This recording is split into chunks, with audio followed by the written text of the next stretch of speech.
بسم اللہ الرحمن الرحیم۔ میرے ناظرین کو السلام علیکم۔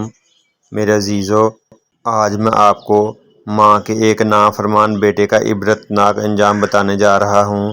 خطیب العصر حضرت مولانا عبدالشکور صاحب دین پوری لکھتے ہیں کہ میں چیچا وطنی شہر سے تقریر کر کے جا رہا تھا۔ کچھ ساتھی ساتھ تھے۔ ایک آدمی کو دیکھا، چارپائی پہ بیٹھا تھا، مکھیاں اس کے پاس بن بنا رہی تھیں۔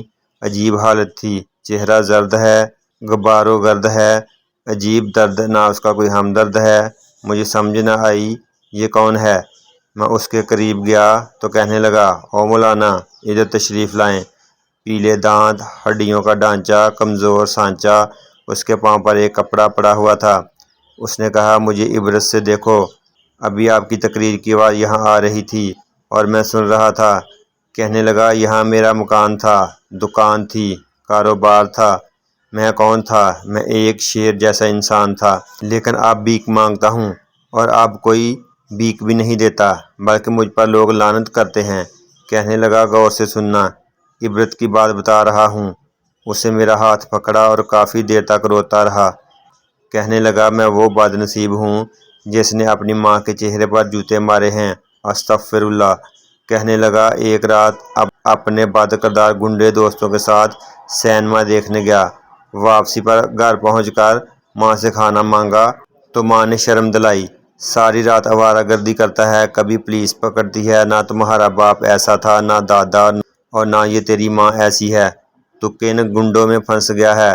اس نے اپنی ممتا کا غصہ اتارا مجھ پر۔ بس مجھے غصہ آیا اور جوتا لے کر ماں کو مارنے لگا۔ اس میں 2 جوتے اس کے منہ پر لگے۔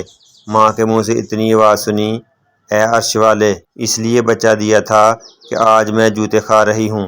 اے رب، مجھے اپنے پاس بلا لے، اب مزید جوتے نہیں کھا سکتی۔ اے رب، جس نے ماں کے منہ پر جوتے مارے، اس کتے کو تو دنیا اور آخرت میں برباد کر دے۔ کہنے لگا، اس وقت ماں کی ان باتوں کو سن کر سو گیا۔ رات پاؤں میں ایک درد اٹھا، پاؤں لرزنے لگا۔ صبح تک پاؤں سوج کر بہت موٹا ہو گیا۔ ڈاکٹروں کو دکھایا، لاہور گیا، ملتان نشتر ہسپتال گیا، آخر پاؤں کاٹنا پڑا اور پھر مسلسل پاؤں کٹتے گئے۔ اس نے اپنے پاؤں کے حصے سے کپڑا اٹھایا، بہت پیپ بہہ رہی تھی۔ کہنے لگا، یہ زخم نہیں، ماں کی بد دعا ہے۔ اللہ کا قہر ہوا مجھ پر۔ ماں تو رو رو کر 1 ہفتے میں چل بسی۔ جائیداد گئی، مال گیا، بیوی گئی، بیٹے گئے۔ 4 سال سے یہاں پڑا ہوں، پیپ مسلسل بہہ رہی ہے۔ ایسا لگتا ہے کہ ہر وقت کتے کاٹ رہے ہیں، نیند نہیں آتی۔ گزرنے والے کہتے ہیں، یہ وہ لعنتی ہے جس نے اپنی ماں کو جوتوں سے مارا ہے۔ کتے کی طرح میرے سامنے روٹی پھینکتے ہیں، بیٹوں کو بلاتا ہوں، نہیں آتے، ابا نہیں کہتے۔ کہنے لگا، مولانا، مجھے روٹھا رب راضی کرا دو۔ ماں کے ایک لفظ نے اللہ کے قہر سے مجھے برباد کر دیا۔ اتنا کہہ کر وہ گر پڑا اور روتا رہا۔ پھر اس نے آنکھ نہ کھولی۔ مولانا فرماتے ہیں، خدا کی قسم، یہ منظر میں نے اپنی آنکھوں سے دیکھا ہے۔